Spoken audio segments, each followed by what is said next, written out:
ট্রেনের কন্টেইনার জটে আটকে যাচ্ছে দেশের প্রধান সমুদ্র বন্দর চট্টগ্রাম। চট্টগ্রাম বন্দরের ভেতর ও বাইরে প্রায় ১৬০০ কন্টেইনার আটকে রয়েছে। এছাড়া জাহাজ থেকেও আরও কন্টেইনার নামার অপেক্ষা রয়েছে। চট্টগ্রাম থেকে দিনে প্রায় ৪টি ট্রেনে পণ্য ভর্তি কন্টেইনার ঢাকায় ছেড়ে যাওয়ার কথা থাকলেও গত ২ দিনে একটি ট্রেনও যাচ্ছে না। ইঞ্জিন সংকটে পর্যাপ্ত ট্রেন পরিচালনা করতেও পারছে না রেলওয়ে কর্তৃপক্ষ। এতে রমজান উপলক্ষে বন্দর দিয়ে আসা এসব পণ্য ঢাকা থেকে দেশের বিভিন্ন এলাকায় সরবরাহ করা যাচ্ছে না। জানা যায়, পণ্য ভর্তি এসব কন্টেইনার বেশিরভাগ রমজান উপলক্ষে আসা ভোগ্যপণ্য এবং ইন্ডাস্ট্রিয়াল পণ্য। সঠিক সময়ে সরবরাহ না হলে দেশে পণ্যের কৃত্রিম সংকটের আশঙ্কা করছেন ব্যবসায়ীরা।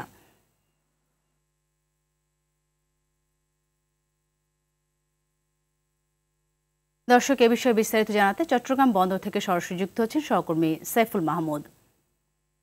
সাইফুল, কন্টেইনারে যে জট সৃষ্টি হয়েছে এতে কি ধরনের পণ্য রয়েছে জানাবেন, আর কোনো পণ্য নষ্ট হওয়ার কোনো শঙ্কা রয়েছে কিনা সেই বিষয়ে কোনো তথ্য আপনার কাছে আছে কিনা?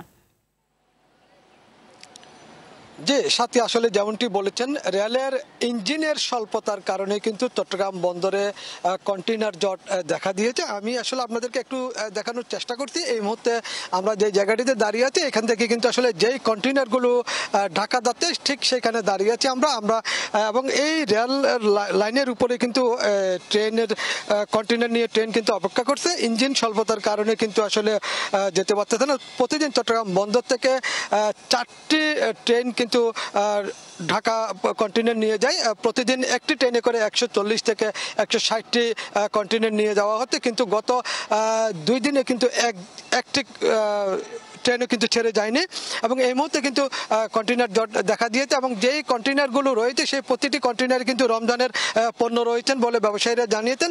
তবে সেখানে কিন্তু ভোগ্যপণ্য রয়েছেন এবং নিত্যপণ্য রয়েছেন।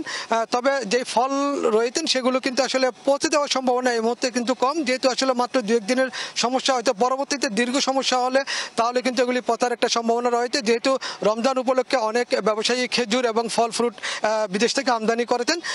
যদি স্বল্প সময়ের মধ্যে এটা সমাধান করা না হয় তাহলে দীর্ঘ সময় লেগে যায়, তাহলে কিন্তু এই পণ্যগুলো নষ্ট হওয়ার সম্ভাবনা রয়েছে। আমরা কথা বলেছিলাম বন্দর সচিবের সাথে, তিনি জানালো আসলে তারা রেলওয়ে কর্তৃপক্ষের সাথে যোগাযোগ করছেন, যত দ্রুত সম্ভব তারা কিন্তু চেষ্টা করছেন এই কন্টেইনারগুলো চট্টগ্রাম বন্দর থেকে বের করার জন্য এবং এই কন্টেইনারগুলো আসলে চট্টগ্রাম বন্দর থেকে বেরিয়ে ঢাকা যাচ্ছেন। ঢাকার পরেই সেখান থেকে কিন্তু বিভিন্ন দেশের বিভিন্ন গন্তব্যে যাবে সেখান থেকে।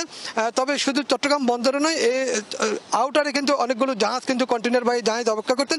সেই জাহাজও কিন্তু যখনই জাহাজ থেকে কন্টেইনারগুলো বন্দরে নামবে তখন কিন্তু আরও জট হওয়ার সম্ভাবনা রয়েছেন। তবে রেলওয়ে কর্তৃপক্ষ বলছেন তারা চেষ্টা করছেন এটা আসলে সমাধান করার জন্য, যত দ্রুত সম্ভব তারাও কিন্তু চাইছেন এটা সমাধান হওয়ার জন্য। তবে ব্যবসায়ীরা বলছেন যেহেতু কন্টেইনার বের করতে পারতেছেন না, তারা কিন্তু এটি ফ্লান্টি দিতে হচ্ছে এবং এটি কিন্তু ব্যবসায়ীরা জানালো আসলে এই ফ্লান্টিটা তখন ভোক্তা পর্যায়ে গিয়ে পৌঁছাবে বলে তারা মনে করছেন। তবে ক্রেতা এবং যারা কন্টেইনার মালিক তারা চাচ্ছেন দ্রুত এটার একটা সমাধান। সাথী, এই ছিল আমার কাছে এই মুহূর্তে কন্টেইনার জট নিয়ে সর্বশেষ তথ্য। অসংখ্য ধন্যবাদ আপনাকে।